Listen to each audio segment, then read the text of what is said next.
la gastrosquisis, como siempre, encabezaban esa lista. Ahora bien, es bueno señalar que en los últimos años, en los últimos 10 años, la mortalidad de estos pacientes que están esperando un trasplante de intestino ha caído. Y ustedes vean cómo dramáticamente esta mortalidad se ha ido acercando incluso a la mortalidad de listas de espera de un paciente que espera un hígado, por ejemplo. Ahora, ¿por qué? ¿Por qué estos pacientes están siendo mejor manejados? Y este manejo podemos dividirlo, o Goulet, mejor dicho, que es un estudioso de esto, uno de los padres de estos conceptos, señala que podemos identificar una primera etapa o fase de manejo de shock, del manejo hidroelectrolítico, de los antibióticos. También identificamos una etapa quirúrgica, de planificación quirúrgica y posteriormente de reconstruir la anatomía del niño lo más posible. Y luego viene un largo periodo de recuperación de funciones, un largo periodo de recuperación de funciones, que lo que hemos llamado la adaptación. Todo esto no puede ir de la mano solo de un cirujano o de un nutriólogo o de un gastroenterólogo. Este proceso de adaptación va de mano de un grupo multidisciplinario. Y nuestro rol, por supuesto, preponderante, va a estar dado por el rol que tengamos en la planificación quirúrgica, en las cirugías y en la reconstitución anatómica. Vamos a hablar entonces de lo que nosotros los cirujanos, el rol que jugamos dentro de este equipo en la prevención y el manejo del intestino corto y por supuesto de la insuficiencia intestinal. Yo diría en resumen que desde esta introducción que nosotros nos corresponde hacer un diagnóstico oportuno, hacer cirugías oportunas y adecuadas, prevenir resecciones intestinales masivas, debemos cuidar el intestino, debemos hacer resecciones cuidadosas, conservadoras, y debemos velar por, idealmente, reconstituir precozmente el tránsito intestinal. Dicho ahí en forma enfática, entre paréntesis, cerrar las ostomías idealmente en forma precoz. Y por supuesto debemos participar en todo el proceso de adaptación de este intestino, colaborando, planificando y haciendo cirugías de alargamiento intestinal si son necesarias. Y un rol no menos importante es sostener y mantener e instalar las vías venosas tunelizadas que harán que las alimentaciones parentelares de estos pacientes sean posibles. Entonces, sabemos que la enterocolitis es hoy la principal causa, y lo va a seguir siendo probablemente, de intestino corto. Y la pregunta es, ¿cómo disminuimos entonces la resección intestinal? Ya les dije, o sea, nosotros por nuestra acción, suelo entrar un abdomen en un recién nacido que tiene una enterocolitis, lo más probable es que comprometamos la extensión anatómica. Y además del compromiso funcional que este intestino tiene por la inflamación, vamos a enfrentar severos problemas en que este intestino sea competente. Ya decía yo, el diagnóstico oportuno, la sospecha, y hay que sospecharlo. Un paciente inestable, un paciente con distensión abdominal, un paciente con vómitos, con residuos o vómito bilioso, con residuos en la sonda nasogástrica, deposiciones con sangre, nos debe hacer plantear el diagnóstico de enterocolitis. La primera vez que alguien habla de algo parecido es el año 1823, que Charles Villard habla él de enterocolitis gangrenosa. Mizrahi, el año 65, 1965, el siglo pasado, es el primero que habla de enterocolitis propiamente tal, y el año 51, en Michigan, se describe la neumatosis intestinal. Quiero darles a entender de que esta es una enfermedad que tiene unos 60 o 70 años de caracterización, y en los últimos 40 años hemos ido logrando adelantarnos a el diagnóstico basado en aportes de médicos como Bell, que nos entrega algo genial, que es basado en elementos clínicos, establecer las bases para las decisiones terapéuticas. Y él mezcla en su clasificación elementos como la temperatura y la inestabilidad hemodinámica con la radiografía. Y tenemos una clasificación clásica de Bell que nos permite, justamente en virtud de estos elementos, ir adelantándonos al diagnóstico, y siempre, siempre va a venir algún residente, algún neonatólogo a preguntarle al cirujano: ¿qué piensas de esta radiografía? ¿Qué te parece este abdomen? ¿Qué piensas de este niño? ¿Te parece que tiene una enterocolitis en evolución o tiene otra cosa?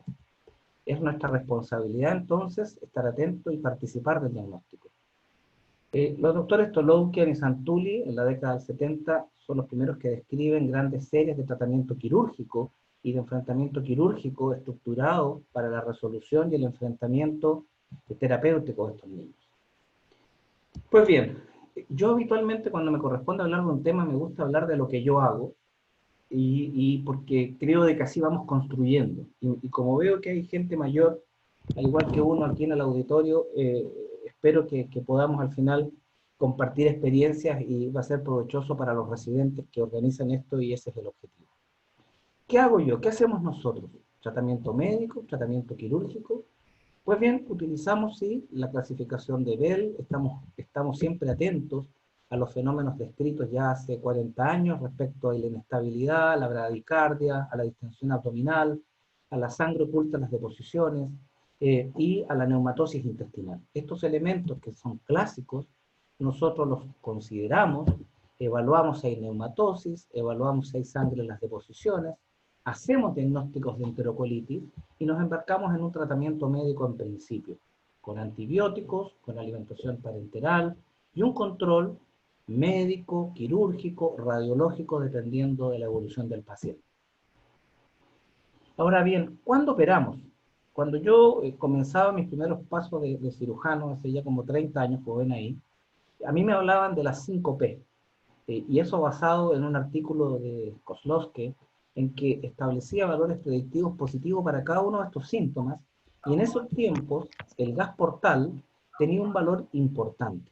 Los otros elementos caían dentro de las indicaciones, y hablábamos de indicaciones absolutas para la perforación y la peritonitis, y de indicaciones relativas con menor valor predictivo positivo para el plastrón o el deterioro clínico. Hoy en día sabemos que la presencia de gas en el territorio portal no necesariamente es indicador de cirugía. Hoy sabemos, y lo podemos comprobar con ecografía, cómo este gas que se ve en la vena porta puede verse en pacientes que no necesariamente están cursando con enterocolitis, como podría ser, por ejemplo, una alergia a la proteína de la leche de vaca. Ahora bien, es cierto que pacientes muy graves sí tienen este patrón radiológico intrahepático, eso es correcto. Ahora bien, la ecografía ha cobrado también algún grado de importancia. Yo creo que en la medida que pasan los años vamos a poder sacarle más información, pero básicamente hoy nos puede decir un buen ecografista en el análisis de las estructuras, fundamentalmente del intestino grueso y el intestino delgado, si existe una adecuada o no vasculatura, si hay motilidad, si hay zonas de isquemia, y nosotros podemos hacer un seguimiento de esas asas y nos va a ir ayudando. Tenemos, creo yo, que aún establecer correlatos radiológicos clínicos que nos permitan, en base a esas imágenes ecográficas, tomar decisiones acertadas. Aquí tenemos algunos ejemplos, cómo la ecografía es capaz de mostrar neumatosis y cómo la ecografía es capaz de mostrar flujos o ausencia de flujos. Ahora bien, el tiempo pasa y evidentemente entonces esto del gas en la vena porta ya no es una indicación absoluta, deja de serlo, pasa a ser una cosa más bien relativa o casi sin importancia, pero siguen siendo indicaciones absolutas categóricas el neumoperitoneo, la perforación, y dependiendo del escenario, ¿por qué no decirlo el deterioro clínico? Ambas indicaciones probablemente de urgencia, ¿no? El paciente está muy mal, el paciente se perforó, y esto hace que nos llamen a las 3, 4 de la mañana a resolver a este paciente. Este niño no va bien y nos van a llamar. Pero aquí existe otro elemento que es el plastrón, la masa fija o el asa fija, que es una indicación quirúrgica que puede llegar a ser absoluta, pero que en términos de tiempo tiene una temporalidad distinta que el neumoperitoneo. Y eso es un elemento interesante porque creo yo que a la hora de cuidar este intestino nos permite planificar mejor la cirugía. ¿A qué me refiero? Si yo tengo que operar un plastrón apendicular, no voy a entrar a cualquier hora, no voy a entrar con cualquier anestesiólogo, no voy a entrar con cualquier ayudante. Voy a poder planificarlo, son cirugías que requieren planificación y se puede hacer. No puedo dejar de mencionar algo que cada día vemos más. Recuerdo este niño en forma muy viva, que fue un niñito que operé de recién nacido por apneas, por reflujo, un niñito que tenía 15 días, que vomitaba todo, esto fue hace muchos años, y nos hizo una severa enterocolitis postoperatoria, con incluso aire libre. Vean ustedes. Este niño tenía todos sus parámetros, todos sus parámetros inflamatorios normales, tenía su abdomen absolutamente blando, y este debe haber sido los primeros pacientes, hace unos 20 años atrás, en que diagnosticamos una alergia a la proteína de la leche de vaca, y nunca más se me olvidó que la alergia a la proteína de la leche de vaca puede ser hoy un gran simulador de cuadros. No tengo claro si me atrevería a observar esto. Probablemente hoy le metería el laparoscopio. ¿Okay? En esos tiempos no hacíamos laparoscopías en recién nacido. Pero hay que operar. Tenemos la P de neumoperitoneo, la P de perforación intestinal, y tenemos que operar. Y el cirujano, o la cirujano, porque ahora son todas las cirujanos, se agarra la cabeza y dice, tengo que operar a este niño, y lo hace con justa razón, porque la verdad que ella sabe, nosotros sabemos que hasta el 40 o 50% de los pacientes que tengo que operar pueden fallecer. Este es un trabajo de Pierro del 2012, de 200 pacientes, donde queda más o menos claro lo que les pasa a estos pacientes en esta serie o en otra serie, pero esto da cuenta de lo grave que es esta enfermedad, una enfermedad que tiene mortalidad. Ahora bien, esta pregunta que hoy día nos hemos hecho con CIPEF respecto a Ese las lo estrategias, tengo, creo. perdón, estas estrategias para disminuir el síndrome de intestino corto, no somos nosotros nomás que nos los preguntamos. Hay artículos dedicados a este tema, y aquí se resume en esta tabla de este trabajo de un grupo de Denver, que existen para ellos estrategias de drenaje de la cavidad abdominal enfrentados a la indicación quirúrgica, estrategias derivativas y estrategias de recepción. Y yo me voy a permitir hablar de estas tres estrategias. Hablemos primero de las estrategias de drenaje. Hablemos del drenaje de la cavidad peritoneal enfrentados a un neumoperitoneo. ¿Es útil? ¿No es útil? ¿Cuándo lo uso? ¿Por qué lo uso? Pues bien, el primero en presentar el uso del drenaje fue el doctor Marshall. Vean ustedes, aquí abajo está señalada la cita, en Winnipeg, en Canadá, en el Congreso Canadiense de Cirujanos Pediátricos, y 2 años después, el año 77, el jefe del equipo, el doctor Hein, publica ese mismo trabajo, en donde 5 pacientes fueron tratados con un drenaje de Penrose. Es por eso que en Argentina yo supongo que le llaman el canadiense, porque este señor era de Canadá. Nosotros le decimos drenaje de Penrose o drenaje. Es interesante cómo 3 pacientes sometidos a esta terapia sobrevivieron con 1 y 2 años de seguimiento. A partir de ese momento, diversos grupos comenzaron a usar el drenaje enfrentados a la situación de neumoperitoneo. Veíamos un niño con neumoperitoneo, le poníamos drenaje. Y así ustedes ven que hay pacientes a los cuales algunos autores frente al neumoperitoneo lo operaban, sobrevive el 68. A otros le ponían drenaje, sobrevivía el 58. Y le poníamos drenaje a todo neumoperitoneo, y este trabajo de Pierro del 2005 da cuenta un poquitito de eso, en que le preguntaban a los cirujanos del Reino Unido en qué momentos usaban peritonaje, drenaje peritoneal. Y ven ustedes aquello, frente al neumoperitoneo, vean ustedes, es donde básicamente se usaba el drenaje. Obviamente nadie lo ponía en otras circunstancias, como más abdominal. Era muy raro que alguien entrara a poner un drenaje en esas circunstancias. Entonces, en este trabajo, los cirujanos decían, ok, hay neumoperitoneo, y algunos lo operaban, 75, y 53 le ponían un drenaje. ¿Y qué pacientes? Básicamente pacientes de menos de 1500 gramos, en donde se concentra la mayoría de estas indicaciones de drenaje. Hagamos una pausa. No puedo seguir hablando del drenaje sin hablar antes de esta actividad que se llama perforación intestinal espontánea. Esta fue descrita por primera vez el año 91 y es una enfermedad distinta que la enterocolitis. Se trata de pacientes más pequeños, se trata de pacientes que debutan generalmente con un neumoperitoneo, no tienen habitualmente una historia previa de distensión y de neumatosis radiológica, suelen tener estos pacientes una perforación focal, única, transmular, y en cambio estos pacientes tienen livideces, compromiso multifocal, de distintos grados, las distintas capas. Son enfermedades distintas, están bastante bien caracterizadas.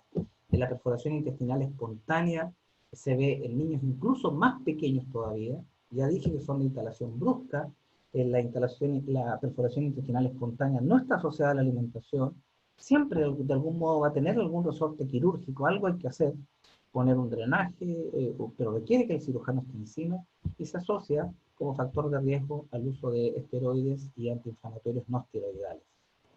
Vemos cómo esta enfermedad, que es distinta, tiene una mortalidad que es menor a las mismas edades gestacionales bajas si las comparamos con la mortalidad de la enterocolitis. Sigamos hablando del drenaje. Este drenaje, entonces, nosotros, ¿cómo lo usamos? Yo lo uso para tratar una enterocolitis o lo uso como terapia de estabilización. La verdad es que hay un trabajo interesante del año 2010, un prospectivo randomizado, en donde tomaron a 69 niños en los cuales detectaron y diagnosticaron neumoperitoneo. Pues bien, aquellos pacientes a los cuales, a los pacientes 35 a los cuales se les puso drenaje, 74% de ellos requirió una laparotomía posterior. ¿Qué quiere decir? De que primero sobrevivieron al drenaje, pero segundo, no sirvió de tratamiento. Esta estrategia de ponerle un drenaje a cualquier niño sin discriminar quién era, solo por el hecho de tener neumoperitoneo, no discrimina si el tratamiento va a ser definitivo o transitorio. Aquí tenemos pacientes con neumoperitoneo brusco, descomprimimos primero con un Avocar, una bránula, después un drenaje, el paciente se puede estabilizar. Aquí hay otro paciente, le ponemos un drenaje, el paciente se estabiliza.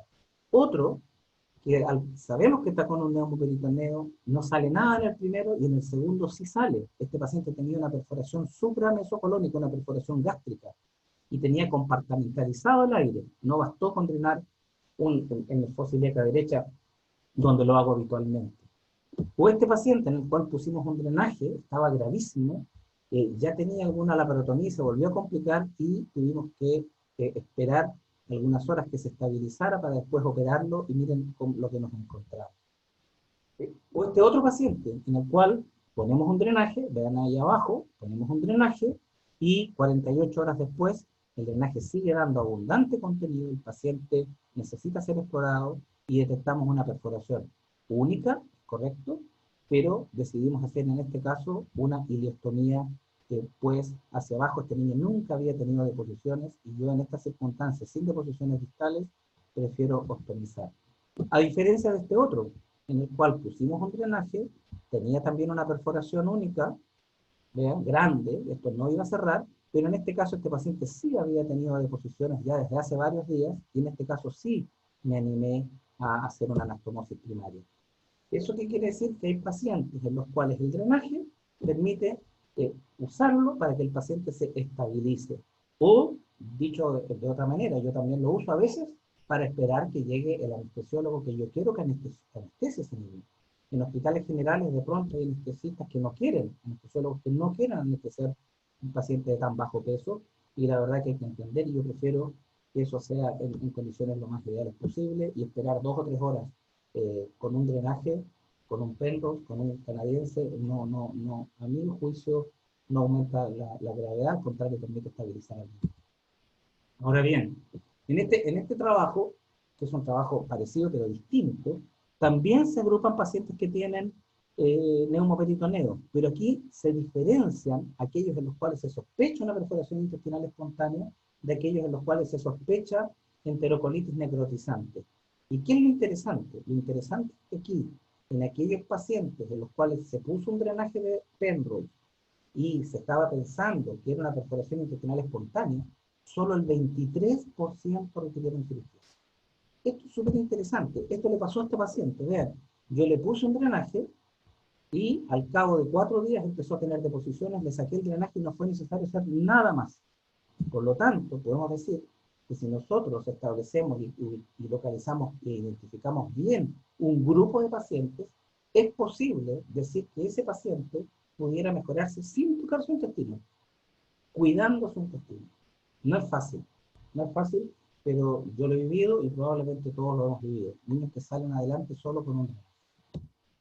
Aquí tenemos, y como esto es de residentes, un paciente, un niñito. Este video probablemente ya lo han visto algunos, pero es como yo, con un poco de anestesia local, y con muy pocos insumos, vean, y pongo el drenaje con una mosquito, como si estuviera poniendo un trocar de laparoscopía. ¿De acuerdo? De esa manera, en forma Roma, y en este caso ni siquiera había un Penrose, sino que un trocito de guante me permite de drenaje, en este caso. En otras circunstancias, cuando estoy seguro de que hay meconio libre, puedo también a través de la incisión lavar, poner solución salina, lavar con solución salina tibia, por supuesto, y puedo lavar, y vean ustedes el meconio que puedo ir sacando con estos lavados, ¿ok? Y puedo lavar no una, sino que más de una vez en espera de la evolución, si es que yo pienso que es una perforación intestinal espontánea, o en espera de la estabilización, si es que yo creo de que algunas horas más o al día siguiente voy a necesitar intervenir quirúrgicamente. Vean ustedes, este es un paciente, en el mismo recién que hacemos un lavado, y la verdad que siguió drenando contenido meconial y gas a través del drenaje, y operamos. He tenido una perforación, vean ustedes, casi separados los extremos, esto no iba a reparar, claramente, y me animé, porque este niño tenía deposiciones, a hacer una anastomosis, y como tuve ciertas dudas, vean ustedes, incluso tuve dudas, le dejé un drenaje de testigo. Yo uso, como ya les voy a contar, laparotomías medias en mis pacientes. Otro paciente, un enterocolitis, un niñito un poquito más grande, tenía un poquito más de un mes, un niñito con síndrome de Down, y que lo que hizo fue más un colon tóxico, tenía un Hirschsprung, que fue necesario hacer una resección intestinal, quedó con ostomías, y también dejé un Penrose, en este caso de testigo. Entonces, para mí, miren, esto es interesante. Aquí, este es un niñito que dejamos drenajes de Penrose, y presentó, estando bien, comenzó a tener deposiciones y tuvo una obstrucción intestinal. Y claro, no movilizamos los drenajes a tiempo. Y ahí aprendí que estos drenajes pueden producir también complicaciones, reacción a cuerpo extraño, y vean lo que produjo este Penrose. Ninguna de nuestras acciones es inocua, eso es lo que yo quiero decir. Y hoy en día los drenajes los movilizo precozmente, y en general ya al cuarto día ya los tengo fuera. En resumen, a propósito del drenaje, en nuestro equipo, yo en particular, utilizo el drenaje como diagnóstico para estabilizar los pacientes en espera de una cirugía definitiva, también como tratamiento definitivo cuando la evolución así lo dice, esperando una cirugía, y también para monitorear una eventual perforación. ¿Hay alguna pregunta hasta aquí? Sí, Jorge, hay una pregunta de Janina Listelo que pregunta, en la sospecha de enterocolitis necrotizante, ¿cada cuánto haces control radiológico? Va a depender de la evolución del paciente. En general, en la práctica, voy a responder, en la práctica suele ser entre cada 8 y cada 12 horas. Eso es en la práctica. Pero en la teoría, a uno le dicen que a cada 4 o cada 6. Va dependiendo de cada niño. ¿Okay? Pero en la práctica yo me atrevería a hacer que cada 8 o cada 12 horas. Sobre todo al comienzo. Pero después lo voy alejando. Bien, después Alberto Torres comenta esa pregunta diciendo depende de la clínica, cada 4 o 6 horas, lo que dijiste vos recién. Y Vanessa Reiris pregunta, ¿hay una edad o peso límite inferior para hacer una laparotomía en una NEC perforada? No, no hay una edad o peso límite inferior. Yo sí, si es una es una NEC, estamos hablando de NEC propiamente tal, la verdad es que generalmente ese paciente, si pesa 600 gramos y se perforó, yo en general primero estabilizo, miro muy bien, dreno, generalmente parto drenando, porque siempre el paciente, considero yo, cuando es muy pequeño, va a llegar en mejores condiciones si ese paciente ha estado drenado y descomprimido al menos 2 o 4 horas antes. ¿Okay? Pero si era una NEC, si tenía neumatosis, si estaba cursando con un cuadro infeccioso evidente, con neumatosis, y tiene el abdomen distendido con cambio de coloración, ese paciente no va a andar con un drenaje y yo lo opero, independiente de la edad y el peso. Perfecto. Después ¿Seguimos? Alberto Vale. Torres ¿Sí? pregunta, ¿cómo diferencia perforación única de NEC previo a la cirugía? Básicamente son los antecedentes previos, el peso, y el de la perforación intestinal espontánea es un típico paciente de 800 gramos que se está alimentando, que no tiene neumatosis, y que de pronto el residente de neonatología te llama y te dice: Jorge, tengo un niño que bruscamente se distendió, me está requiriendo oxígeno, estaba bien, se estaba alimentando, y le estoy pidiendo una radiografía, ven a verlo. Entonces ese paciente tú le dices, oye, ¿le diste prostaglandina? Sí, te dicen, hace 48 horas. Esa es una perforación intestinal espontánea, hasta no demostrar lo contrario. ¿Okay? Bien, hay bastantes preguntas más, no sé si querés seguir o querés que te Anda las lea. resumiéndolas, yo voy a seguir avanzando, ¿te parece? Porque Bueno, hemos hablado acá del hay dos diagnóstico. preguntas. Dime. Hay dos preguntas con respecto a la incisión. La doctora María Paula Bidone te pregunta por qué elegís la incisión mediana. Voy a Y hablar Alex, ahora de eso. perfecto. ¿Listo? Voy a hablar de la parotomía. Bueno, voy a hablar de la parotomía. Y al hablar de la parotomía, tengo que hablar de todas las cosas que puedo hacer a través de la incisión, que están enunciadas ahí. Resecciones de intestino, clip and drop, laparostomía contenida, ostomías, anastomosis, etc. Hablemos de la laparotomía. Me decía, ¿por qué hago yo incisiones medias? Bueno, porque aprendí haciendo incisiones transversas y después con la cirugía laparoscópica me fui acostumbrando a entrar por el ombligo y hacía siempre una incisión longitudinal en cirugía laparoscópica. Y después, a propósito de algunos colegas que sí hacían hace ya años laparotomías medias, me animé a prolongar cuando era necesario mi incisión laparoscópica hacia arriba o hacia abajo. Y después nuevamente volví a la incisión casi periumbilical, como son estas que ya les voy a ir mostrando. Es cierto, y estoy convencido, que la incisión transversa ofrece el mejor abordaje en términos milimétricos y de centímetros. Pero a mí nadie me puede convencer que una buena laparotomía media no entrega similares condiciones de visualización y de trabajo como la haría una transversa. La laparotomía media me ofrece la posibilidad de volver a entrar varias veces y mientras más reducida, como les voy a mostrar, tanto mejor. Déjenme avanzar. Miren, aquí, vean, yo entro con una incisión media y soy muy cuidadoso en la disección inicial. Si no entra mi dedo, este es un hilito pequeño de 800 gramos, introduzco el aspirador y suavemente lo primero que hago es liberar las estructuras de la pared con mucha suavidad. Eso idealmente. Cuando uno mete el dedo violentamente y hay adherencias que suelen establecerse hacia la pared, uno desgarra, le quita el peritoneo, descerosa el intestino, lo rompe, lo desvasculariza y sacrifica segmentos preciosos del largo intestinal. ¿Okay? O sea, esto hay que ser muy cuidadoso, muy gentil con los tejidos. En la extracción, vean, yo también utilizo esta estrategia, como que exprimo el intestino suave, más que ir a buscarlo con pinzas.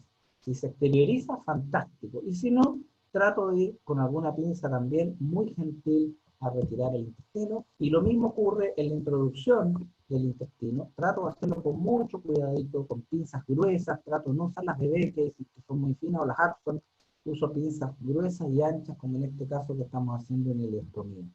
Vean ustedes cómo esta laparotomía transversa me permite trabajar, perdón, longitudinal media, me permite trabajar cómodamente, explorar completamente el intestino, hacer resecciones intestinales, anastomosis, con, vean ustedes, un resultado cosmético muy satisfactorio.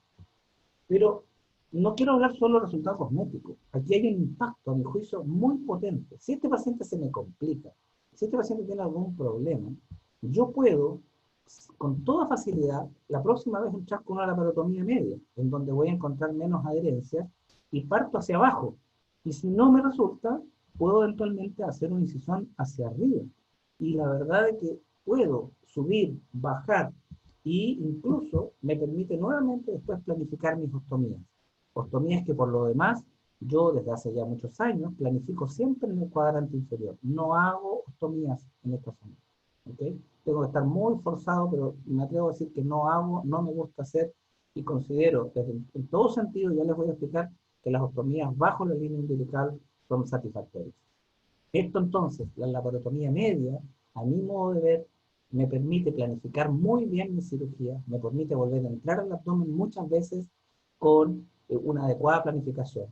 No nos olvidemos que cada vez que abrimos la pared abdominal, se generan múltiples adherencias a la pared abdominal desde las asas. Y cada adherencia es un intestino que puede sufrir y terminamos resecando. Ahora bien, esto es lo que pasa cuando hay poca planificación. Vean, incisiones transversas aquí, incisión transversa acá, incisión transversa acá, colostomías, laparotomías medias, otra ostomía acá. Cuando yo hablaba de planificación, esto no puede ocurrir. Aquí no hay planificación. Aquí el doctor estaba apurado y a lo mejor era necesario hacerlo, pero si estamos muy apurados, no le hagamos una ostomía. Hay recursos para salvar la situación cuando estamos apurados. No lo ostomicemos, ya les voy a mostrar cómo. Pero esto no puede ser. Miren este pobre niño.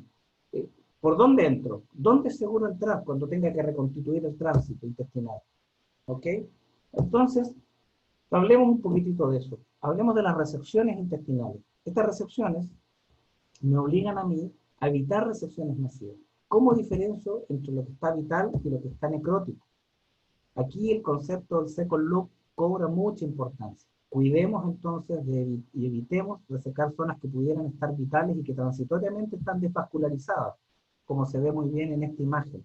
Pudiéramos habernos entusiasmado en resecar más intestino del necesario. Esperemos 12 horas, esperemos 24 horas, esperemos a veces 48 horas. Lo que no nos puede ocurrir es que por esto de ser resolutivos, vayamos y resequemos segmentos vitales, como se ve aquí en este trozo de intestino. Esto ya no más, esto no puede ocurrir. Se trata de recién nacidos de muy bajo peso, a los cuales les estamos quitando su intestino, comprometiendo la vitalidad, la función de su intestino. Y cada centímetro, aquí vale oro. Recordemos que prematuros de menos de 27 semanas, su intestino mide el doble, la mitad que un prematuro de 35. Por lo tanto, algo de perogrullo. Si yo retiro 5 centímetros en un intestino, voy a estar perdiendo 10 o más centímetros. Y eso es muchísimo. Y existen estrategias que nos permiten de buena manera resolver estos dos problemas. El clip and drop es una de ellas, es una técnica descrita el año 96 y que consiste básicamente que enfrentados a una perforación intestinal en el contexto de una enterocolitis necrotizante, identificar las zonas necróticas y las zonas de perforación y eliminar las zonas de necrosis en forma segmentaria, manteniendo segmentos pequeños de intestino vital. Y esos segmentos pequeños de intestino vital, clipados en sus extremos para evitar la salida de material intestinal hacia la cavidad peritoneal en el periodo de espera. Porque estos pacientes nosotros los podemos dejar en stand-by para un second look y verificar si todos y cada uno de estos segmentos que inicialmente interpretamos como vitales siguen siéndolo. ¿Qué uso de clip? Uso esto, una clipera laparoscópica de adultos, de vesícula, y si ustedes ven, yo cuando son muchos los segmentos, un truquito, porque todo esto a veces me ha pasado, les pongo un puntito ordenando los segmentos, porque cuando voy a entrar a reconstituir el tránsito, la verdad que en una oportunidad me quedó un segmento de 3 centímetros abandonado, no lo vi, porque a veces pasan estas cosas y cuando puedo, y lo permite la situación, le pongo un puntito y dejo más o menos armado para la anastomosis. Aquí hay otro paciente con resecciones segmentarias de intestino, usando el clip, y aquí vemos la evaluación radiológica de este mismo paciente que está esperando que lo reoperemos. ¿Cómo le dejamos esto? Cerrado, en este caso en un abdomen más bien seco, digo yo, y lo dejé con una laparostomía contenida, un plástico en relación con el intestino, y una esponja cubierta en este caso con un pegadero. Una curación que se mantuvo seca. Este paciente yo lo exploro a las 48, a las 72, y a veces he tenido niños en estas condiciones muy graves hasta el máximo 7-10 días. El máximo, niños que no los podía tocar, yo sabía que si los tocaba se me morían, y han salido adelante. Ahora, si esta curación se moja, es bueno cambiarla y estar tomando cultivos al menos cada 72 horas. Ya que estamos hablando de la laparostomía contenida, redondeamos el concepto. La utilizo con frecuencia cuando tengo zonas de vitalidad dudosa o zonas de necrosis, y la utilizo, como ya les señalé recién, o seca, sin ningún drenaje, o con un Penrose lateral, que me permite en esta zona eventualmente después dejar una ostomía. ¿Okay? Aquí tengo otro paciente con un clip and drop. Aquí vemos que usamos una laparostomía contenida, estamos entrando a revisar, sacamos los clips, y a veces una sonda es un buen truco para reconstituir el lumen con algunas suturas, como se ve aquí, varias suturas, como se ve en esta imagen utilizando siempre Prolen. Yo utilizo para todas mis suturas intestinales monofilamento irreabsorbible, Prolen 6,0, a veces 5,0, dependiendo del grosor del intestino. Vean esto es dramático, a propósito de la parostomía contenida. Vean esto. Este es un niño que a mí me llaman a evaluar en otro centro y la verdad que me encuentro con esto. Y la verdad que todo bien, diría yo, pero yo me encuentro con esto y primero me llama la atención un BAC puesto en un niñito de 1 kilo.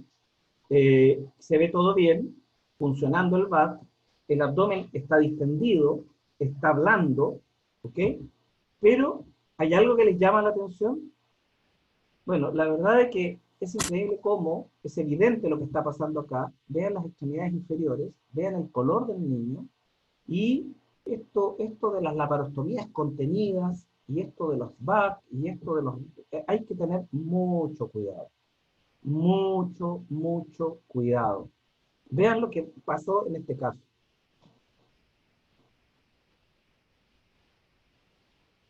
¿Se ve bien? Vean lo que pasó. Sí, se ve perfecto. Muy bien. Un BAC. Vean la vasculatura del intestino. No hay vasculatura del intestino. Este intestino está isquémico, teniendo un sistema, ¿cierto?, de vacío. Esto es muy interesante. Esto es muy interesante. Vean ahí, de nuevo lo mismo, estamos sacando el intestino, y blanco, absolutamente blanco. Bueno, al cabo de unos minutos, esta es una emergencia, ¿no? Vean que el BAC incluso lesionó la piel. Algo que parecía estar a muy baja presión, estaba a no más de 25. Vean la piel cómo dañó el BAC. Y aquí al cabo de un rato, muestra es que el BAC, a pesar de haber estado bien puesto y todo, estaba dificultando la normal vasculatura de este intestino. Esto está estudiado, ha sido estudiado en modelos de cerdos, pero en niños y en adultos, y la verdad que si bien en adultos y en niños y en algunos modelos se sabe de que en definitiva el intestino no se necrosa, hay evidencia suficiente en trabajos experimentales para decir que sí se producen trastornos vasculares y microvasculares en la pared intestinal. Y en recién nacidos de tan pequeños como este, que pesaba menos de 1 kilo, la verdad es que utilizar presiones negativas van a determinar síndromes compartimentales, o sea, de bajo flujo, por decirlo así, pero a presiones negativas. Es un fenómeno bien interesante. Aquí, el mismo niño, yo le cambié el sistema por un sistema que utilizo habitualmente, y este es un sistema en el cual uso esponja y con un drenaje, en el fondo es un sistema Bogotá, pero lo pongo con una llave de 3 vías.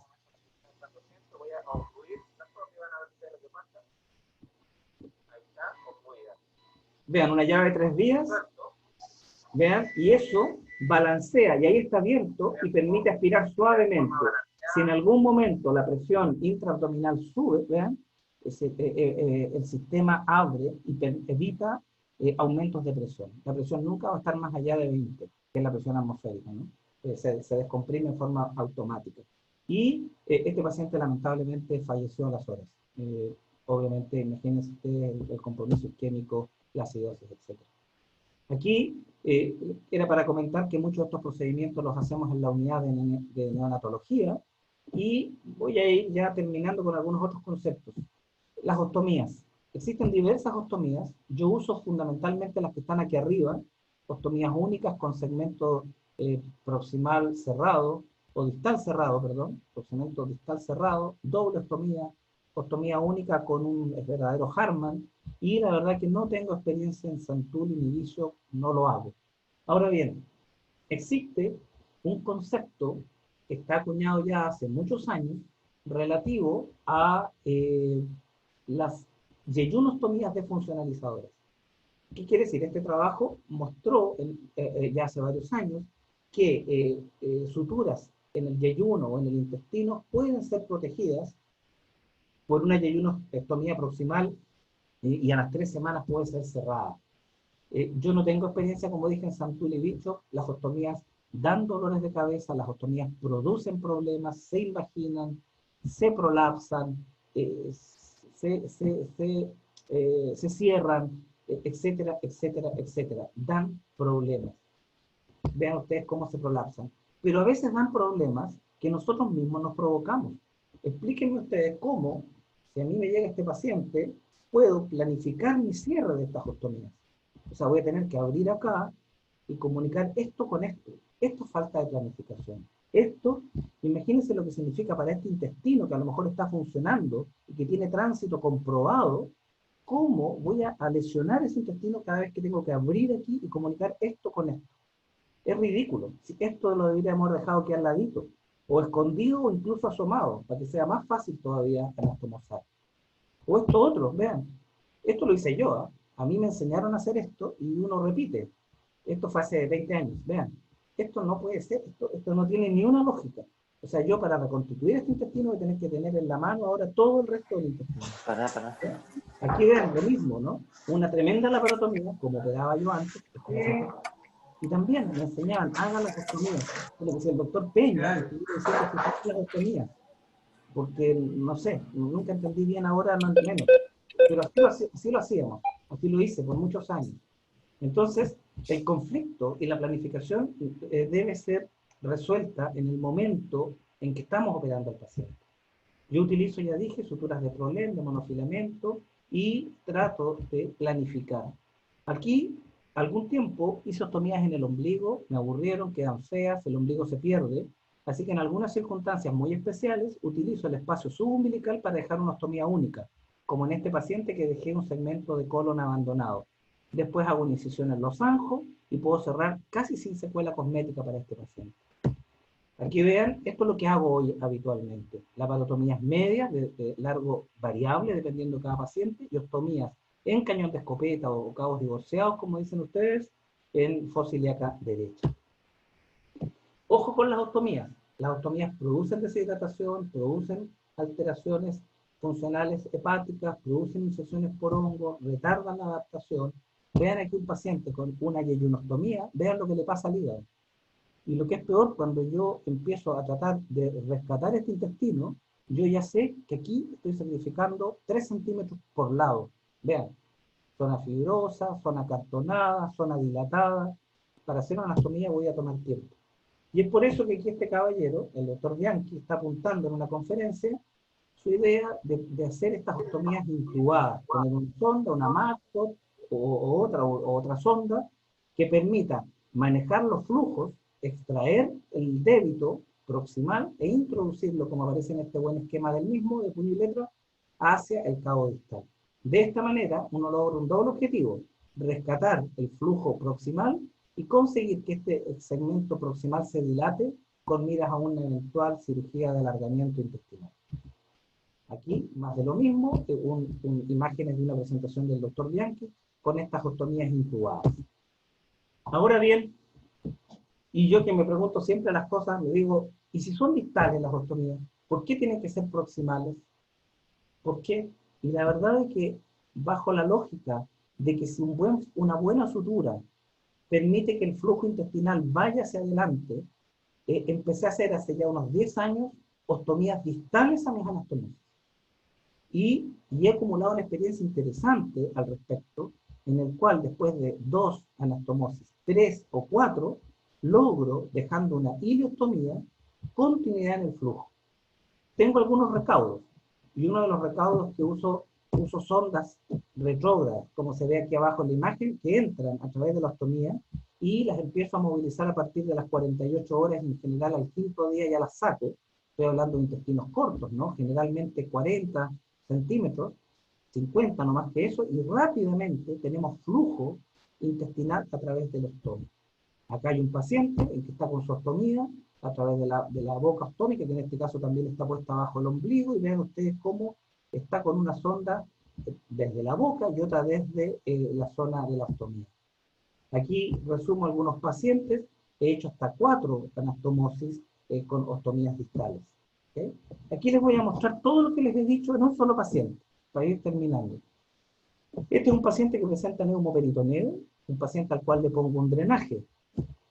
Acto seguido, Después del drenaje el paciente se estabiliza, hago una mini laparotomía, ahí está el drenaje, hago una mini laparotomía, logro exteriorizar las asas, me encuentro que hay segmentos necróticos y otros dudosos, hago un clip and drop, dejo una laparostomía contenida, vean, casi ni se nota la incisión umbilical, y dejo un drenaje de testigo para que drene el líquido peritoneal. Aquí está el monitoreo y posoperatorio, se ve todo tranquilo, y este es el día de la cirugía, saco el drenaje, abro de nuevo la incisión y logro reconstruir, y aquí se ve 1, 2, 3, 4 anastomosis, incluso le saco un Meckel al paciente, y dejo con una sonda, aquí se ve, un tutor retrógrado a través de la ostomía, aquí abajo también se ve. Cierro mi incisión.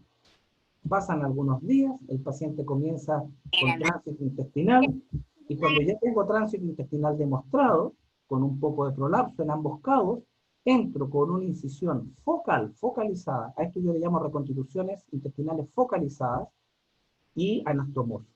Vean ustedes el resultado. Un paciente anastomosado, su abdomen limpio, y acá abajo con tránsito intestinal. Un niño sometido al menos a unas 6 cirugías con un excelente resultado. Cuidando su intestino después de al menos 6 anastomosis dentro, un intestino corto. Y ahora sí termino. Llevamos ya casi una hora, 45 minutos. Ahora voy a hablar termino con las anastomosis primarias que yo hago en algunas circunstancias, que son básicamente los niños que tienen una perforación intestinal espontánea, siempre y cuando esa perforación intestinal espontánea, yo tenga certeza que el paciente está estable y que haya tenido un colon que funcione, que haya tenido deposiciones previas. Si yo nunca he tenido un colon funcionante, no me animo a hacer una anastomosis primaria. Aquí tengo otro paciente con una anastomosis primaria en la cual hice una doble anastomosis entre el intestino delgado y el colon, y aquí el tutor entra por el ano, vean ustedes, y empiezo a movilizar la sonda a las 48 horas.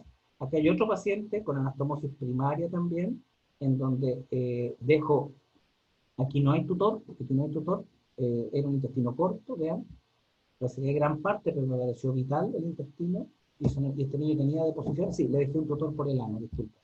Le dejé un tutor por el ano, este es el mismo paciente, y yo creo que con eso estamos. Quería hablar de la válvula ileocecal, porque es muy importante, aquí somos todos cirujanos, sabemos la importancia de la válvula ileocecal, sabemos lo importante que esté en términos de que su ausencia determina sobre crecimiento bacteriano. Voy a terminar con esto. No es infrecuente que cuando hacemos una ileostomía nos quede un segmento muy corto de ilio distal. Eso. ¿Lo ven? Y entonces, yo decía, ¿cuánto es el mínimo necesario de ilio distal para anastomosar? Y empecé a acercarme cada vez más. Primero decía yo 3 centímetros, hay una zona de hiperpresión. Siempre se me dijo que eran muy peligrosas las anastomosis previas. Entonces, bueno, hago 2 cosas. 1, ya no le tengo mucho miedo a acercarme incluso a 4 o 5 milímetros. 2, divulsiono el ODI. Meto una pinza y la dilato un poquito el ODI. Y 3, si tengo dudas, como acá, dejo una sonda transanastomótica, aquí ven, tipo Bitzel, que llega hasta el ciego. Esa es una forma de proteger la sutura. Aquí estoy rescatando, vean, rescatando una válvula con una sonda que pasa tipo Bitzel a través de, y mantuve la válvula ileocecal. Vean la anastomosis, está casi en el ciego, y la válvula la mantuvimos, ¿ok? Y finalmente, cuando hay asas dilatadas en las reconstrucciones intestinales, estas asas, que son muchas veces preostómicas, yo he estado haciendo lo que hacemos en cirugía de alargamiento intestinal, que son incisiones transversas seriadas, cierto tipo step, para conseguir al menos, en este caso, un aumento de diámetro de 4 centímetros a 10 centímetros. Gané un poquitito en este hilo en distal y fue funcional. También la válvula estaba casi perdida y la rescatamos. Aquí se ve muy bien el apéndice, vean. Miren el hilo en distal.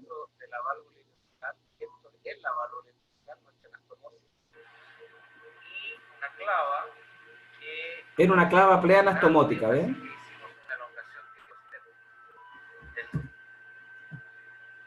Ya, pues bueno, yo creo que hay bastante material. Aquí es una forma también de cuidar la arteria marginal, pero podemos seguir hablando eternamente. Yo creo que es suficiente por hoy y de cirugía laparoscópica podemos hablar otro día. Espectacular, Jorge, como siempre, tus presentaciones. Hay un montón de preguntas. Bien. Romina Braverman pregunta si colocas en principio el drenaje en fosa ilíaca derecha por alguna razón.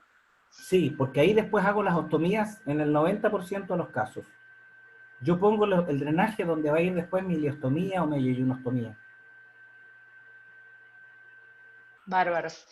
El doctor Justo Aquila de Santa Fe nos pregunta, dice, quisiera saber su opinión respecto al uso de ecografía intestinal para diagnóstico en la fase necrótica, antes de la perforación clínica. Sí, nosotros, nosotros lo utilizamos para el diagnóstico y seguimiento de la enterocolitis, incluso en las fases iniciales, cuando aparece la neumatosis. A veces es más precoz que la misma radiografía. Como decía yo, todavía nos falta un poquitito más de experiencia de nuestros radiólogos y del correlato radiológico clínico. En términos de la necrosis, la hemos utilizado en forma muy específica. Cuando tengo un paciente, por ejemplo, de 7 días que ha completado tratamiento médico y el paciente no arriba, nosotros la utilizamos, uno, para diagnosticar eventualmente una asa fija o un plastrón o algún otro elemento. Dos, para diagnosticar si hay algún otro cuadro diferencial. O sea, no nos olvidemos que a veces las niñitas pueden tener problemas ováricos y que existen apendicitis agudas del recién nacido, que si no las pensamos, no las diagnosticamos. O sea, la ecografía yo la pido de rutina, pero que la ecografía me diga, opera este niño o no lo operas, aún no he llegado yo a esa etapa, aun cuando siempre pido una ecografía.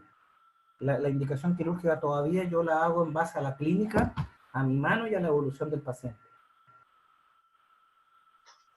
Perfecto. Andrés Rodríguez pregunta si en los recién nacidos prematuros afecta o cambia el procedimiento. ¿Qué procedimiento? ¿De cuál estamos hablando? ¿El drenaje, ostomía, laparotomía? No sé si Andrés quiere aclararlo. Dale Mientras tanto vamos micrófono. pasando a... Sí, le damos micrófono. Andrés Rodríguez, si querés activar tu micrófono. Mientras tanto, Marisol Ramírez pregunta cuál es para usted la indicación de la parotomía en la NEC. ¿De laparotomía? Dios santo, Dios santo. Para mí la indicación de la parotomía en una enterocolitis necrotizante es la perforación intestinal, básicamente, como principal emergencia. Si el paciente está inestable, generalmente espero, lo voy, le digo al intensivista de neonatología que mejore, que lo optimice, reviso los exámenes, veo cómo está la acidosis, que lo mejoren, y vuelvo 2, 3 horas después, y si sigue más mal y me convenzo que el paciente está mal, lo exploro. Existe esa opción. En caso contrario, cuando hay una masa, complemento con una radiografía, complemento con una ecografía y eventualmente con estudios contrastados. No es infrecuente que estos pacientes que están un poquitito distendidos y que han hecho en el cuadro de enterocolitis, tú les das un poquitito de medio de contraste oral, alguna solución discretamente hiperosmolar, un 320, 330, y algunos de estos pacientes arrancan. Y otros se quedan pegados y están obstruidos, tú demuestras obstrucción intestinal y los operas. Yo diría que ese es más o menos el ámbito de indicación quirúrgica para mí. Perfecto. El doctor Andrés Benito pregunta si el drenaje abdominal lo puede usar en cualquier paciente, aunque sea transitoriamente. El drenaje abdominal lo uso en cualquier paciente, como ya señalé, lo uso en forma transitoria, en espera de estabilización, o definitivamente en espera de un quirófano que está siendo ocupado por algún otro colega. O en algunas oportunidades, cuando pongo el drenaje, sale meconio y al día siguiente por ese drenaje ya no sale nada más, y es un niño que tiene todo el perfil de una perforación intestinal espontánea, yo con frecuencia espero y confío que ese niñito pudiera estar dentro del grupo que va a andar bien. Y tengo pacientes que no han necesitado nada más.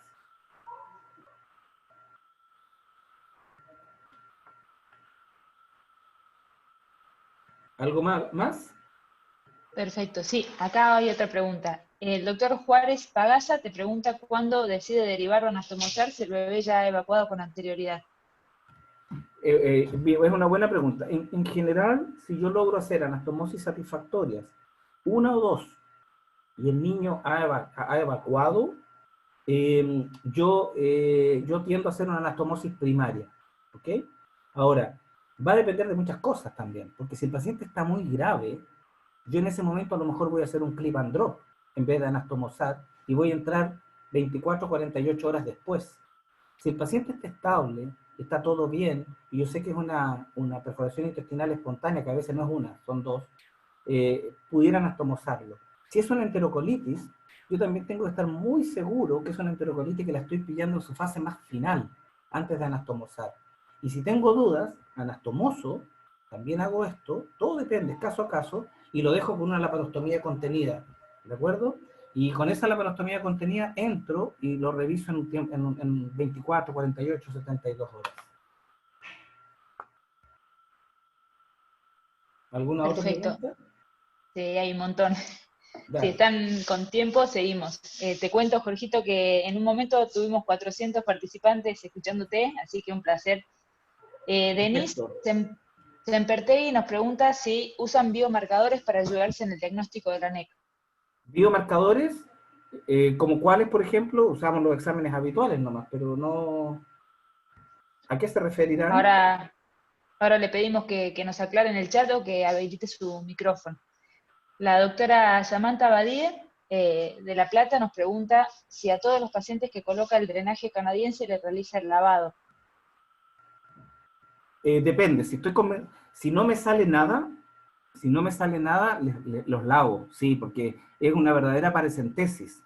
Ya les decía yo que lo uso como diagnóstico. Hay veces en que tampoco tú sabes lo que está pasando con ese niño.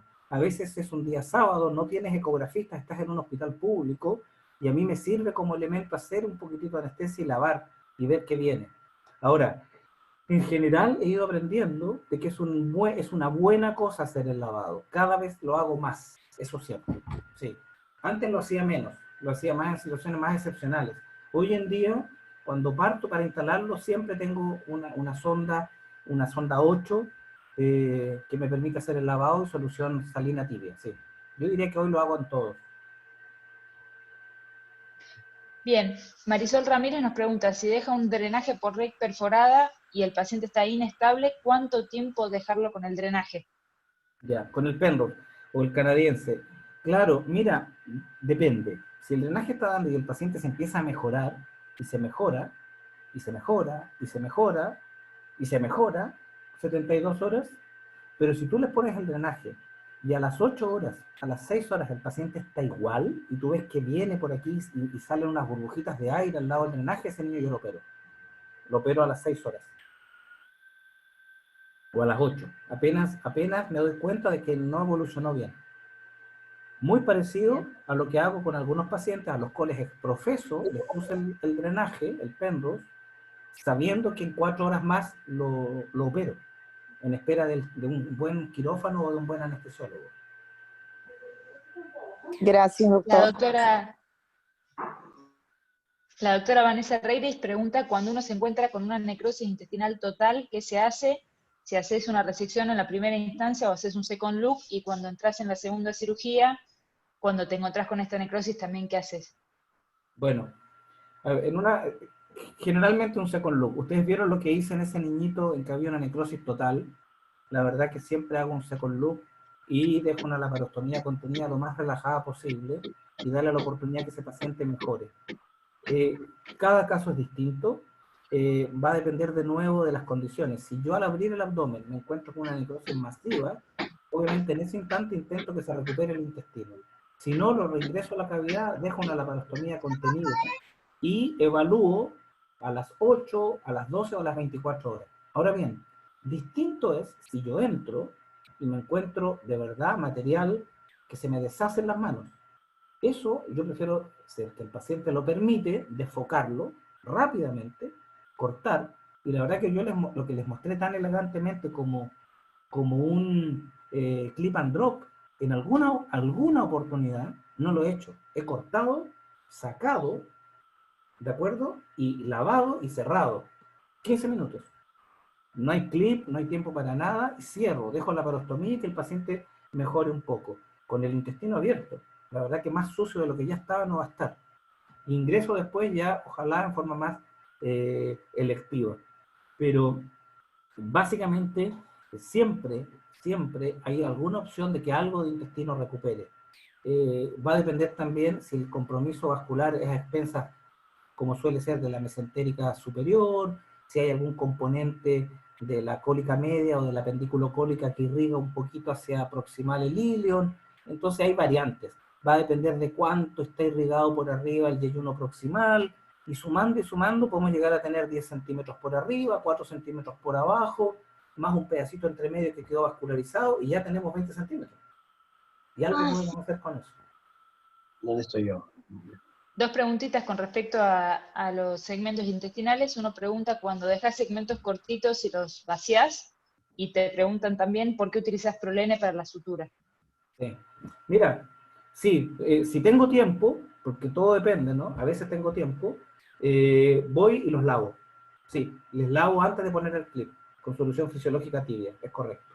¿Ok? Agarro con una mosquito el extremo de una de las asas, la dejo caer en algún receptáculo, y por el otro lado lavo con una jeringa y cae. Lavo 2 o 3 veces y después pongo los clips, es correcto, lo hago. ¿Ok? ¿Cuál era la otra pregunta?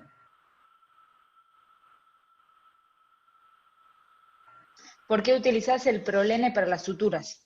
Porque bueno, porque después de ustedes ver que me ha tocado reoperar muchos de estos niños, muchos, o porque se me complicaron, o porque ya estoy más viejo y me llaman a ayudar, entonces vuelvo y miro, y el Vicryl que le había puesto yo mismo hace años, o el Vicryl que le puso un colega hoy, ya no está, al cuarto día, séptimo día. Es insólito. Y yo digo, ¿dónde está el Vicryl? De alguna manera, estos niños, soy convencido de eso, son muy hipercatabólicos. Y conversando con otros colegas, fundamentalmente la gente de Great Ormond Street, ellos de hace muchos años que han definido el uso del monofilamento para sus suturas en estas condiciones. Tanto así que la usan en el esófago, también, ¿no? Y en otras condiciones similares. Hoy en día, mis suturas intestinales, en intestinos sufridos o inflamados a cualquier edad, es con monofilamento. No nos olvidemos que hoy la mejor sutura, la más probada, la que se hace todos los días en el mundo, más hecha, es la sutura mecánica de la manga gástrica, que no es otra cosa que una sutura irreabsorbible separada. ¿Ok? Perfecto. Acá hay dos preguntas con respecto al tutor. ¿Qué sonda usás como tutor? Si es siliconada y si le haces perforaciones extras para ayudar a la descompresión intestinal. Sí, uso sondas siliconadas. En ese sentido, los argentinos nos han regalado Silmac, que es una maravilla, tienen todo tipo de sondas. Nosotros disponemos de ellas, y si no, uso sondas nasoyeyunales, que también son bastante adecuadas. Las uso con fenestraciones adicionales a las que habitualmente tienen. El objetivo es servir de tutor, efectivamente, y además eventualmente que sirvan de drenaje interior. Ahora, estas sondas tienen un doble objetivo. Uno que es servir de tutor, el lumen interior. Pero además, cuando tú acomodas estos intestinos inflamados, acartonados, gruesos, el solo hecho de tener una sonda en el interior, a mi humilde modo de ver, impide el quinqueo que habitualmente estas asas de intestinos sufren, estableciendo curvas que son un poquitito más tolerantes a la hora de una eventual obstrucción. La presencia de una sonda en su interior hace que las curvas, entonces, a mi juicio, porque después yo lo veo en la radiografía, las sondas nunca se doblan violentamente. Y eso hace, a mi modo de ver, que se establezca un lumen. ¿Okay? Bárbaro. La doctora María Florencia Varela. Uso sonda número 8 o 10. 8 o 10. María Florencia Varela te pregunta si a las NEC que drenás como primera conducta quirúrgica las exploras posteriormente de rutina. A las NEC, mira, todas las NEC terminan siendo exploradas. No es que las vaya a explorar, necesitan ser exploradas porque me fijo muy cuidadosamente de lo que empieza a dar por ese drenaje. Y la verdad es que si el drenaje sigue dando y no dan deposiciones, ese niño tiene indicación quirúrgica. ¿Ya? No es que yo, la verdad que no tengo una receta, es caso a caso, pero si ese NEC yo lo estabilicé, le puse el drenaje y anduvo bien, que tengo por ahí alguna NEC que anduvo bien, el bien se va a traducir en que tiene deposiciones.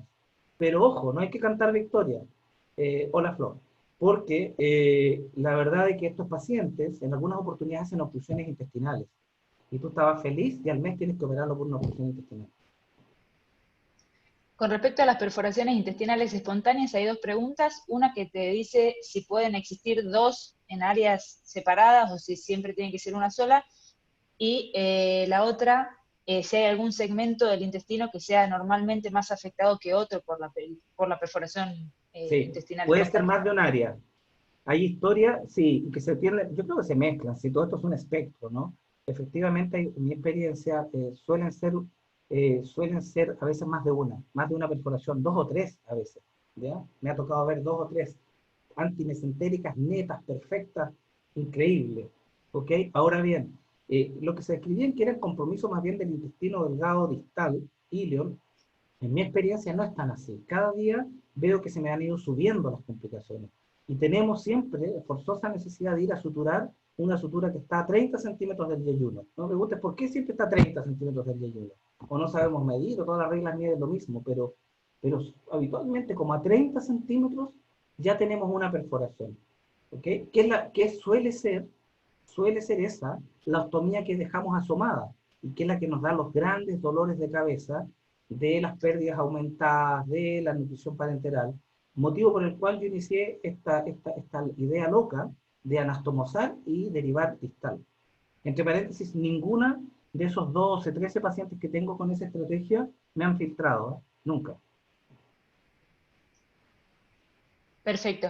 Acá hay una pregunta que nos manda Gastón Ceballos desde Esquel, que te pregunta si tenés más eventraciones por vía umbilical, o sea, por la incisión umbilical que por otra vía. No, no, no. Buen Bien. bicril, sí. Buen bicril, puntos firmes, anchos, seguros. Me tomo tiempo en cerrar mi laparotomía. No, no es una cosa, no se la dejo a nadie. Y con No la respecto hace a el la incisión, residente. con respecto a la incisión, también te preguntan si con esa incisión tenés dificultad para evaluar los ángulos colónicos. Sí, mira, es lo que venía después, pero sí, tengo dificultad y es por eso que yo uso en muchos de estos casos en forma complementaria la cirugía laparoscópica. Yo hoy uso la cirugía laparoscópica en la enterocolitis del recién nacido en tres escenarios. Uno, el escenario en el cual tengo una enterocolitis, yo entro, yo lo sé, y voy, y lo único que veo son los ángulos colónicos. Veo colon ascendente, que es cortito, ángulo esplénico, transverso, perdón, ángulo hepático, transverso, ángulo esplénico y un poquito al descendente. El resto lo veo todo desde mi laparotomía. ¿Ok? Entonces yo meto mi laparoscopía y no hago nada más. No voy a revisar el intestino delgado, eso lo voy a revisar afuera. Primer escenario. Segundo escenario, uso la laparoscopía en aquellas circunstancias en las cuales voy a entrar en forma electiva. Hay una asa fija, una obstrucción intestinal que dice relación con el cuadro del momento, digamos, y finalmente uso la laparoscopía para el manejo de las estenosis postenterocolíticas. Pero sí, ahora bien, esto es porque yo uso una laparotomía casi umbilical. Si quiero ver los ángulos plénico y hepático del colon, hago una laparotomía un poco más grande y los veo sin ningún problema. Eso sí. Trato de no hacerlo. El doctor Amadeo Zanotti nos pregunta si utiliza medición plasmática de endotoxina gram negativa en caso de sospecha de NEC. No, Amadeo, qué gusto que estés aquí. Me encantaría escuchar tu opinión sobre lo que hemos hablado. ¿Le puedes dar el micrófono a Amadeo, Lucía? Sí, sí, él lo puede activar. Doctor Zanotti. Un momento, ¿me escucha? Sí, Amadeo, ¿cómo estás? Está Gusto perfecto. saludarte.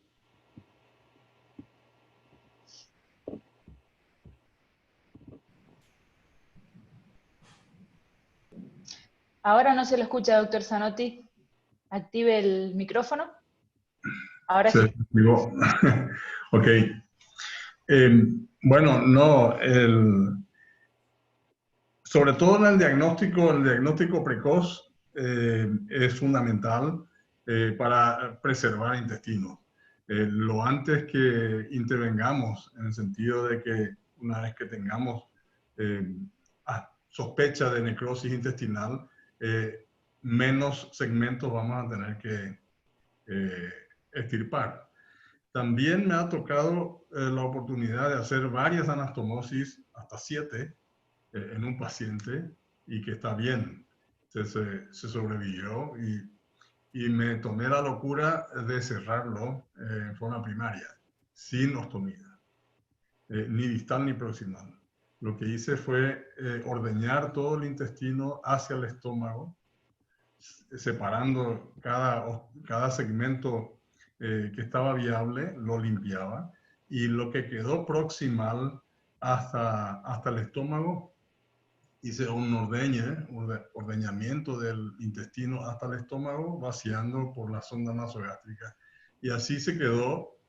Al tercer día empezó a tener deposiciones, sorprendentemente, porque no lo esperaba. Pero evolucionó así, o sea que hasta eso se puede hacer en enterocolitis. Me parece excelente. Gracias, amigo. Sí, Gracias. la pregunta de la medición de endotoxinas es porque, partiendo de la base de que la lesión mucosa permite de filtración de bacterias gram negativas al torrente sanguíneo, liberación de endotoxinas, y ese es el inicio de todo lo que se viene después de la hipoxia o del evento que desarrolla la enterocolitis. Pienso de que si logramos medir las endotoxinas seguidamente y vemos un aumento progresivo en varios días, tenemos que diagnosticar mucho más temprano y no esperar a que aparezca la neumatosis, el sangrado y todas las cosas, ¿no? Porque ya significa de que si hay endotoxinas en plasma, no pueden venir de otro lado que no sea el intestino. Ya, Y pues, el gracias. intestino está lesionado. Gracias, Amadeo. Nosotros no lo tenemos implementado. Lucía, veo por ahí, ya que están en casa, veo por ahí conectado a Pablo Lobos, a Fernando Heinen, gente con mucha experiencia, claramente mucho más que yo. No sé qué más está por ahí, hay mucha gente, pero me gustaría que opinaran, que hablaran, porque la Por idea es que los supuesto, residentes se nutran de la experiencia, ¿no? Y si hay alguien más que quiere exacto. hablar, que peine canas, encantado. Pablo, Doctor Fernando, Lobos, doctor Heinen. Hola, ¿cómo están? Voy a hola, aprender. ¿Cómo están? Hola, Jorge. No, hola bien, Pablo. la verdad que estaba escuchando, no quería hablar porque estaba escuchando y aprendiendo. Se ha generado una discusión muy, muy interesante. Yo te agradezco la charla porque si todos aplicamos muchos de tus principios, porque trabajamos en el trabajo y, y eso siempre es importante, sobre todo para los pacientes. Eh, la verdad es que yo creo que es difícil eh, dar una charla como esta porque la población de pacientes que has abarcado es muy heterogénea y, y tú tienes mucha experiencia y que creo que es muy importante a la hora de tomar decisiones en este tipo de pacientes. Eh, a medida que nos vamos poniendo más grandes y, por ejemplo, yo me acuerdo de que lo veo a Tuti, que operé algunas de mis primeras enterocolitis con él, uno a medida que se pone más grande se pone más conservador y más cuidadoso y está buenísimo que uno pueda transmitir eso a la gente más joven.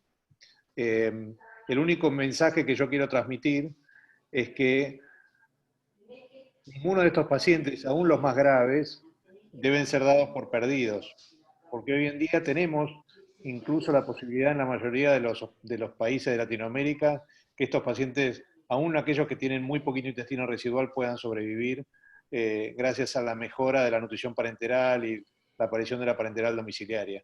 Así que eso es lo único que quiero decir. Ojalá que no tengamos pacientes con intestinos cortos, pero si los tenemos, que no bajen los brazos y que no dejen morir a los pacientes nada más que porque se quedaron sin intestino. Gracias, Pablo. Fernando, Gracias, doctor Lobos. Heinen, ¿estás por ahí? También está en la audiencia el doctor Molina, que es de nuestro Dale. hospital, experto en intestino corto. No sé si quiere tomar la palabra. ¿Quién está ahí? ¿Está Fernando hablando o el doctor Molina? Lucía, ábreles el micrófono a ambos. Ellos pueden abrirlo. Doctor Heinen, abran el ustedes. micrófono. Hola. Ahí está. Hola Hola. Fernando, Ahí está. gusto verte. Hola, igualmente, no te veo, pero bueno, no, muy linda tu charla. Lo que más me gustó es que está toda basada en una experiencia muy amplia, propia y con mucha documentación fotográfica. Yo siempre le dije a los residentes que tuvieron ocasión de trabajar conmigo, desde el primer día de su vida quirúrgica, debían entrar al quirófano con una máquina fotográfica. Hoy en día, obviamente, con los teléfonos y los videos se soluciona mucho más fácil, pero me acuerdo inclusive hace muchos años que había poca gente que utilizaba la máquina fotográfica por rutina. Tú lo has hecho y la verdad que eso implica una gran carga de experiencia que podés transmitir, muy vivenciada, muy trabajada, muy linda. No he escuchado hoy una charla de aquel que leyó para hablar, sino de aquel que trabajó y se quemó las cejas en el propio quirófano para después poder enseñar. Así que te felicito y realmente fue muy lindo. Gracias, Fernando. Gracias. Y ahora que hable Molina, que tiene mucha experiencia en el tema. También nos acompañan el doctor Baulione, la doctora Isa Reifman, la doctora Mauri. Tenemos, por suerte, muchos expertos escuchándonos. Así que hablen, sí.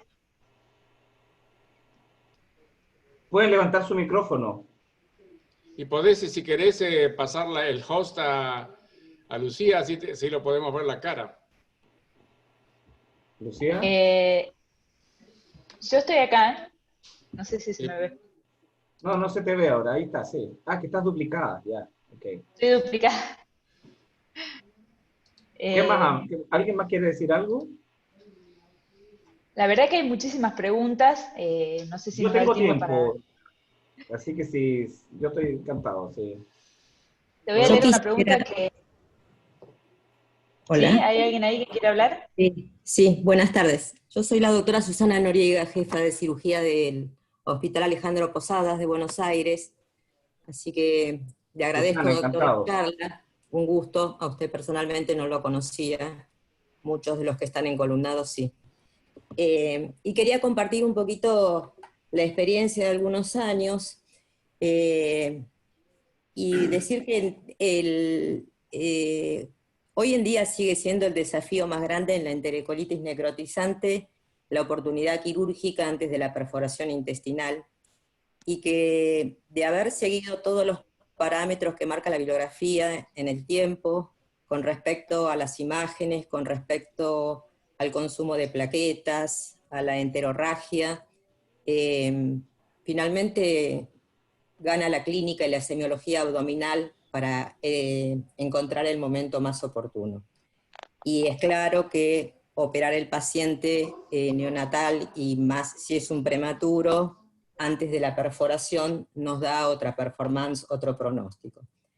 Con respecto a lo que usted marcó de las punciones y los drenajes, nosotros las punciones abdominales en el Hospital Posadas las hacemos en la izquierda del abdomen, en la fosa ilíaca izquierda, para evitar el ciego, y las láminas de drenaje las utilizamos en algunos casos como tratamiento transitorio. Si bien algún paciente perdido en la serie grande ha quedado como tratamiento definitivo, siempre lo utilizamos como transitorio para darle tiempo al neonatólogo a mejorar las características clínicas del neonato y permitir una mejor tolerancia al acto quirúrgico. Las heridas las hacemos transversas, en el tiempo hemos usado todas y nos resultó bastante más eventrógena la mediana que las transversas, y las ostomías las plantamos por debajo de la incisión por un tema de evitar contaminaciones y aperturas de heridas. Nos permite una exploración de los 4 cuadrantes del abdomen para lo que hiciere falta. No utilizamos abdómenes contenidos, tampoco el BAC, preferimos en la experiencia hacer las relaparotomías. Cuando es muy extensa la NEC y hay que hacer varias resecciones, elegimos no ostomizar en función de la del el intestino residual, aunque tengamos que hacer muchas anastomosis. Sí lavamos mucho, sí drenamos bien, pero hacemos todas las anastomosis necesarias. El paciente que más anastomosis hemos tenido que hacer fueron 9 anastomosis, y eventualmente hemos tenido que reoperar algunas veces una complicación o de alguna filtración o de alguna estenosis, pero evitamos la pérdida del segmento de lo que implica la ostomía y la posterior liberación de la ostomía en la retransitación del paciente. En cuanto a las derivaciones tipo Santulli o Bishop-Coop, las utilizamos a ambas, básicamente cuando la ostomía que hay que implantar es muy alta, y entonces queremos permitir un flujo hacia distal. En muy pocos casos, más la hemos tenido que utilizar tal vez en compromisos intestinales, pero que van de la mano de otra patología, como es la gastrosquisis complejas, con atresias e intestinos que terminan quedando cortos, o grandes catástrofes abdominales, pero ha resultado de utilidad en algunos pacientes en donde las lesiones para descomprimir el abdomen implican una ostomía muy alta y lograr un pasaje hacia distal que permita la recuperación nutricional del paciente. Y después creo que anoté por acá que coincido totalmente, bueno, con Pablo, estamos encaminados en distintos grupos, pero que compartimos en sí salvar estos intestinos a ultranza, la mejoría de la complejidad en la atención neonatal en general ha permitido llegar a estos pacientes a etapas en donde antes no llegaban porque se morían mucho antes, y hoy tenemos pacientes en tratamiento con 30 centímetros de intestino y colon sin válvula, 50 centímetros de intestino, 70 centímetros de intestino, y algunos de ellos ya tienen años de vida, algunos con alguna ostomía todavía. Sí tratamos de retransitar, ni bien el paciente lo permita, que por suerte, como es una patología de base inflamatoria infecciosa, no nos trae los problemas que trae la dismotilidad intestinal, que arrastra así las malformaciones como las gastrosquisis, que tienen un colon que es muy hipofuncionante, y entonces generalmente el tránsito es muy lento, y estos pacientes, cuando uno los retransita, funcionan muchas veces mal, haciendo que uno haga retransitaciones y tenga que a veces retroceder y volver a las ostomías.